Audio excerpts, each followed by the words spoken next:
Welcome back to point blank. Point blank లో YCP MLA రోజా ఉన్నారు. రోజా గారు, మహిళలు రాజకీయాల్లోకి రావాలి, సరే యువత రావాలి, మహిళలు రావాలనేది అందరూ చెప్తూ ఉన్న మాట నాయకులందరూ. మీరు కూడా మహిళల కోసం పోరాడుతున్నారు, మహిళలు రావాలంటున్నారు. కానీ ఇప్పుడున్న సిచ్యువేషన్ చూస్తే, ఇందాక మీరు అన్నారు జనం చూస్తున్నారు అని. జనం కొన్ని చోట్ల జోక్ చేసుకుంటున్నారు, కొన్ని చోట్ల అసహించుకుంటున్నారు. మీ గురించి మాట్లాడలేదు, నేను టోటల్ అసెంబ్లీ గురించి మాట్లాడుతున్నా. మనకి ఏం ఉపయోగం ఉంది, టైం వేస్ట్ ప్రోగ్రామ్ అన్న స్థితికి కొంతమంది వచ్చేసారు. సో ఈ పరిస్థితుల్లో జరుగుతున్న పరిణామాల మధ్య మహిళలు రావాలా అక్కర్లేదా, వస్తే ఇలాంటి అనుమానాలే భరించాలా, లేకపోతే మీకులాగా ఎదురుదాడి చేయగల మనస్తత్వం ఉంటేనే రావాలా? ఖచ్చితంగా మహిళలు రావాలండి. ఎందుకంటే మహిళా సమస్యల మీద పోరాటానికి మహిళలు అంటూ అసెంబ్లీలో ఉండాలి. ఎందుకంటే మనం గత అసెంబ్లీ సెషన్స్ చూస్తే ఎక్కడా కూడా మహిళల గురించి మాట్లాడిన మహిళలే లేరు. సో ఫస్ట్ టైం నేను ఎక్కువగా వాయిస్ వినిపించినట్టున్నాను.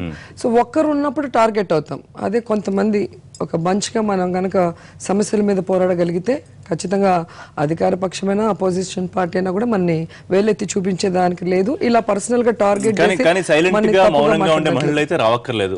దానివల్ల వాళ్ళకి ఉపయోగం లేదు, సొసైటీకి కూడా ఉపయోగం లేదు. కనీసం వాళ్ళ నియోజకవర్గం గురించి అయినా పోరాడాలి, లేదా మహిళగా ఉన్నందుకు మహిళల గురించి అయినా పోరాడాలి. కనీసం తిట్టగలిగే తిట్లు తెలిసి ఉండాలి. తిట్లు అనేటివి అది ఆటోమేటిక్ వస్తాయి. గట్టికి కొడతాను అమ్మ అంటాం, అది ఏ లాంగ్వేజ్ వాడు ఆ లాంగ్వేజ్ లా పలుకుతాడు. సో దానికి ఎవరు నేర్పించాల్సిన అవసరం లేదు. తిట్లు ఆటోమేటిక్ గా యాక్షన్ కి రియాక్షన్ వచ్చేస్తుంది. ఎప్పుడైతే పాలిటిక్స్కి వచ్చానో నాకు తెలియని విషయాలు నేను తెలుసుకుంటాను. 10 మంది జర్నలిస్ట్తో మాట్లాడతాను, అప్పుడేం జరిగింది, ఇదేంటి అని చెప్పి మనం తెలుసుకుంటాం. అండ్ ప్రతిరోజు కూడా ఫాలో అవుతాం ఎవరు ఎందుకు మాట్లాడుతున్నారు అనేది. సో అప్పుడు మనం కౌంటర్ ఇచ్చేదానికి ఉంటుంది. చాలా మందికి అది ఫాలో చేయకపోవడం ఒక మైనస్. రెండోది, వాళ్ళని టక్కన ఏదైనా తిట్టేస్తే డిప్రెస్ అయిపోయి ఇంకా నెక్స్ట్ మాట రాదు, లేదా డైవర్ట్ చేస్తే డైవర్ట్ అయిపోతారు. జనం కొంతమంది రోజా అంటే వ్యతిరేకత రావడము, కొంతమంది సానుభూతి వస్తే రావచ్చు కాక, నేను వ్యతిరేకత గురించి మాట్లాడుతున్నాను. టోటల్ అసెంబ్లీ ప్రొసీడింగ్స్ గురించి ఇదొక పెద్ద వేస్ట్ వ్యవహారం అని కొంతమంది మాట్లాడుకుంటున్నప్పుడు ఏమనిపిస్తుంది మీకు? ఈ రోజు కాదండి, ఎన్నో సంవత్సరాలుగా రాజకీయాలు అంటే రొచ్చు బురద అనే అందరూ అంటారు. ఎందుకంటే బయట ఉన్న వాడికి ఏమైనా మాట్లాడటానికి అవకాశం ఉంది. ఇక్కడ కూడా ఫోన్ ఇన్లో మనం చూస్తాం, వాళ్ళ ఫేస్ కనిపించదు కాబట్టి ప్రతివాడు నీతులు చెప్పేస్తాడు.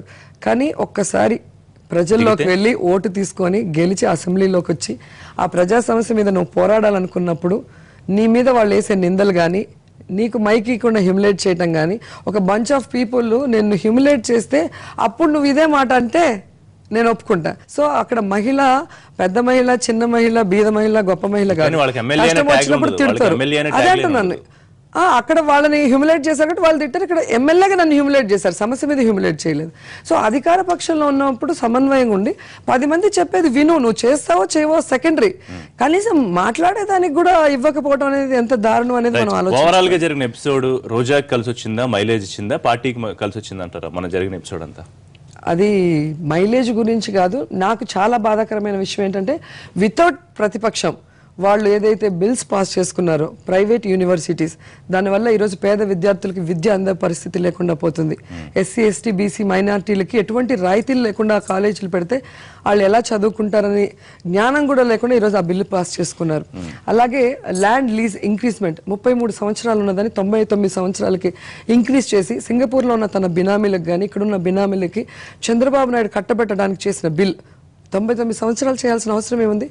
ఇట్లా మద్యపానం, ఆ రోజేమో బెల్ట్ షాపులు లేకుండా చేస్తా అన్నాడు, ఈరోజు బెల్ట్ షాపుల్ని లీగల్ చేశారు.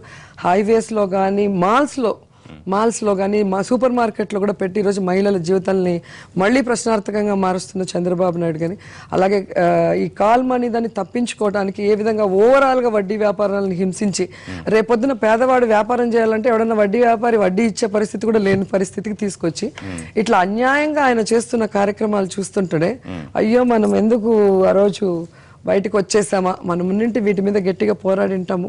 సో లోపల పోరాడలేకపోయినా నా హెల్త్ కొంచెం సెట్ అవ్వగానే రాష్ట్ర వ్యాప్తంగా 13 జిల్లాలకు వెళ్తాం. మహిళలకు జరిగిన అన్యాయం, విద్యార్థులకు జరిగిన అన్యాయం కానీ, ఈ మద్యపానం మీద కానీ, ఈ ప్రైవేట్ యూనివర్సిటీలు అన్నిటిలో డిస్కషన్ పెడతాం. ప్రజల్లో నుంచి ఒక చైతన్యం తీసుకొచ్చి ఆ రోజు చంద్రబాబు నాయుడుకి నేనేంటో చూపిస్తాను. మీ ఫ్యామిలీ, ఇప్పుడు మీ భర్త కానివ్వండి, ఆయన సెన్సిటివ్, ఎందుకంటే డైరెక్టర్గా ఉన్నారు, తర్వాత ఇదయ్యారు. ఫ్యామిలీ, పిల్లలు, వాళ్ళ వ్యూ ఏంటి, వాళ్ళు ఎలా ఫీల్ అయ్యారు మొత్తం ఎపిసోడ్? నా హెల్త్ ఇంకా నేను డెత్ కండిషన్ లాగా 2 hours అన్కాన్షియస్లో ఉన్నా కూడా నన్ను హాస్పిటల్కి పంపించకుండా నన్ను ఏం చేయాలనుకున్నారో నాకైతే ఇప్పటికీ అర్థం కాల. అది చూసిన తర్వాత మా హస్బెండ్ ఫస్ట్ టైం ఏడవటం జరిగింది. నేను ఎంతవరకు ఆయన ఏడవటం నేను చూడలే. ఆయన పిల్లలు ఏడుస్తూ పరిగెత్తి రావటం మన వాళ్ళందరూ కూడా చూశారు. వాళ్ళు వద్దు మనకి రాజకీయాలు వద్దు, వచ్చేసేయండి ఇంటికి అంటారు.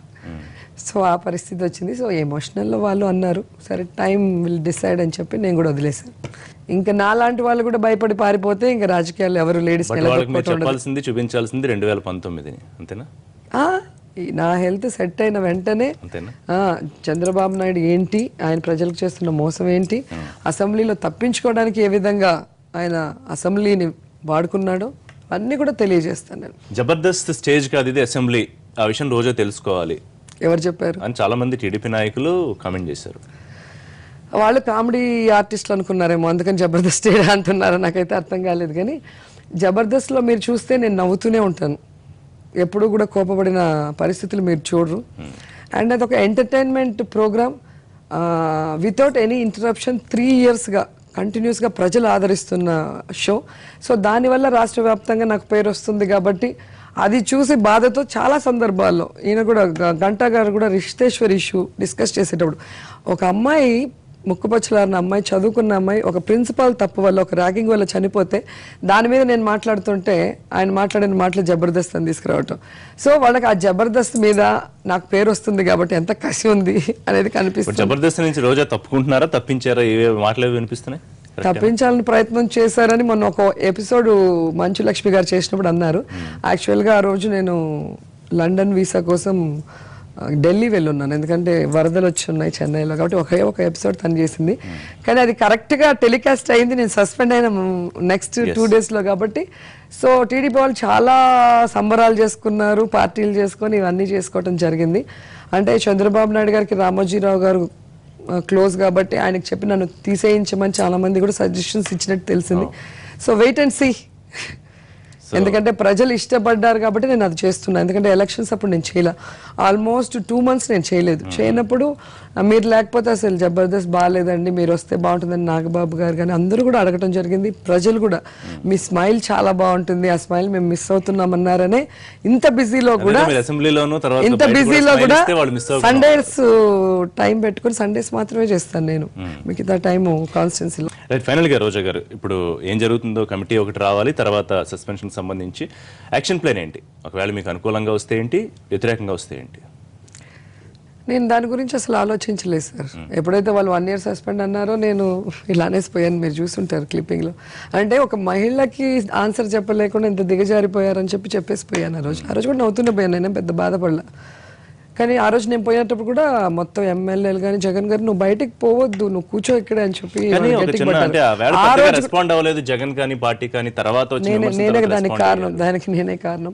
ఎందుకంటే అందరూ కూడా చెప్పారు నువ్వు బయటికి వెళ్ళొద్దు, మనం అందరం కూడా స్లోగన్స్ ఇచ్చాం, వాళ్ళు చూపించిన దాంట్లో నాకు చూపించారు, ఇంక 2-3 చేసింది, కానీ ఆల్మోస్ట్ 60 members స్లోగన్స్ ఇచ్చారు. సో అందరూ చేసినప్పుడు అందరినీ సస్పెండ్ చేయటం 1 year, నువ్వు ఎందుకు వెళ్తావని పోనీలేదు. నేనేమన్నానంటే ఇది తెలుగుదేశం స్ట్రాటజీ, ఇట్లా డ్రామాలు ఆడటం. మనం ఇదే డ్రామా పెట్టుకొని రోజాని సస్పెండ్ చేశారు కాబట్టి మనం వాడి ధర్నా చేస్తే చూడు వీళ్ళకి ఈమె ఎక్కువ అంటారు అనేసి మనం ఏదైతే సెక్స్ ర్యాకెట్ గురించి మాట్లాడాలని 2 రోజులుగా పోరాడమో ఇప్పుడు అవకాశం వచ్చింది, ఖచ్చితంగా మీరు మాట్లాడండి, రేపు మార్నింగ్ మనం దీని మీద ఫైట్ చేద్దామని నేను అందరినీ కన్విన్స్ చేశాను. మీకు ఎవరైనా తెలుగుదేశం ఎమ్మెల్యేలు తెలుసుంటే పర్సనల్గా వాళ్ళని అడగండి, వాళ్ళందరూ చూస్తుండగానే అందరినీ కన్విన్స్ చేసి నేను బయటికి వెళ్ళాను. సో నేను అప్పుడు కూడా సమస్య గురించి ఆలోచించాను, కానీ నా సస్పెన్షన్ గురించి నేను ఆలోచించాను. సస్పెన్షన్ గురించి ఆలోచించిన మీరు చెప్పినట్టు డ్రామా ప్లే చేసి ఆర్టిస్ట్గా అనుకుంటే అక్కడే పడుకొని దొల్లాడింటాను స్పీకర్ ముందర, సార్ నన్ను అన్యాయంగా చేసినారు సార్ అంటే అయిపోయింది, అది పబ్లిసిటీ కదా. అట్లా నేను చేయలేదే, మీరు సమస్య మీద ఫైట్ చేయండి సార్, నేను బయట ఉంటాను, రేపు మనం దాని గురించి డిస్కస్ చేద్దాం, నేను బయట వచ్చి ఆఫీస్లో కూర్చున్నాను. సో ఇదే ఫైర్ బ్రాండ్ ఇమేజ్తో ఇలాగే వెళ్తారు అంతేనా, దూసుకుని ముందుకు? ఖచ్చితంగా మహిళల సమస్యల మీద ముందుకెళ్తాను. దానికి అడ్డంకిగా ఎవరైనా రౌడీజం చేసి నన్ను ఏదైనా చేయాలి అనుకుంటే మాత్రం వదిలిపెట్టాను. నేను మీలో మరో యాంగిల్ బయటకు వస్తుంది. బాలకృష్ణ చెప్పినట్టు. థ్యాంక్ యూ రోజా గారు. ఇది రోజాతో పాయింట్ బ్లాంక్. మరిన్ని పొలిటికల్ అప్డేట్స్ కోసం చూస్తూనే ఉండండి ఎన్టీవీ.